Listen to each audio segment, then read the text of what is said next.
Paul Murphy, Bertie Ahern was telling us in the first hour of the programme that for the electorate there wasn't really an alternative government on offer. Here we are 4 years after a very significant election, very little has changed, and the parties outside of Fianna Fáil and Fine Gael didn't seem to have done very much to offer an alternative government, did they? No, I think he was right. I mean, it's very rare that you'd find me agreeing with Bertie Ahern, but I think that was a factor in the election where certainly at the start of the campaign, we knocked on doors and we got a broad sentiment that, Fianna Fáil, Fine Gael are coming back in. What's the point? That did begin to shift as the election went on. I felt that there was a certain momentum behind Sinn Féin. I felt kind of an echo of 2020, but it only ever was an echo. It never developed the same kind of full-scale momentum. And I think the reason for that is that people didn't see an alternative on offer.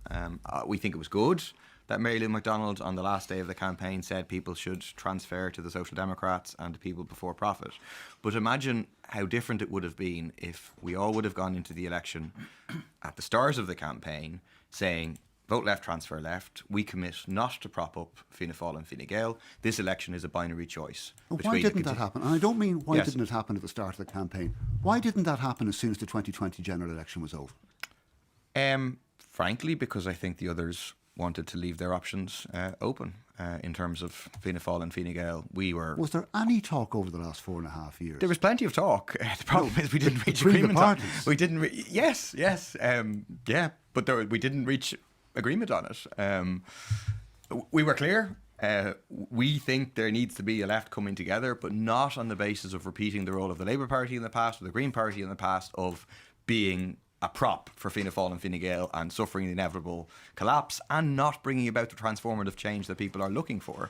And that's, I think, needs to be a lesson. I mean, you look at what happened in France in terms of the Popular Front. We need a left front in this country. I think there's the outlines of that now in the aftermath of the election, and certainly we'll be pushing for it. Would you think, Paul, we've spoken before about this and the pamphlet which People Before Profit produced in relation to a left government, and yet at the press conference which I attended, you could see that there were differences. So, for example, you in particular had questions over the Labour Party, Solidarity team, Mick Barry, he had questions about whether Sinn Féin was on the left. So it seemed, while there was a broad appeal for left unity, very quickly it broke down into different outlooks and you couldn't see that pathway where they're going to be able to join together.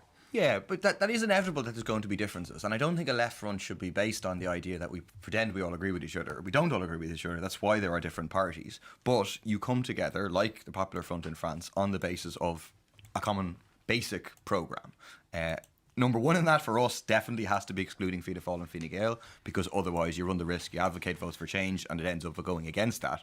But number two should be a radical programme in terms of housing, a radical programme in terms of cost of living, separation of church and state, things like that. And I think it would have turned up turnout, you know. I think people didn't feel mobilised to come out and vote. I think it's the biggest decrease, one of the biggest decreases in the main opposition party's vote in an Irish election as well, maybe on a par with Fine Gael in 2002, yes, which is another interesting point. Yeah, but I was going to make something similar, like, because if you're asking whether it should have happened at the start of the 2020 cycle, the numbers are very different now than they were 2.5 years ago, where Sinn Féin would have expected to be. So I presume that changed your talks in the last 18 months as well.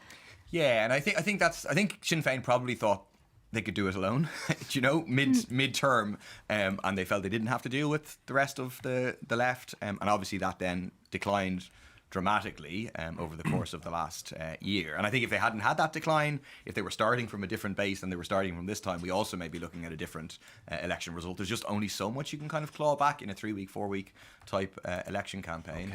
Okay. But yeah, we think there's lessons to be learned. There's lessons to be learned from the wipeout of the Green Party. All right.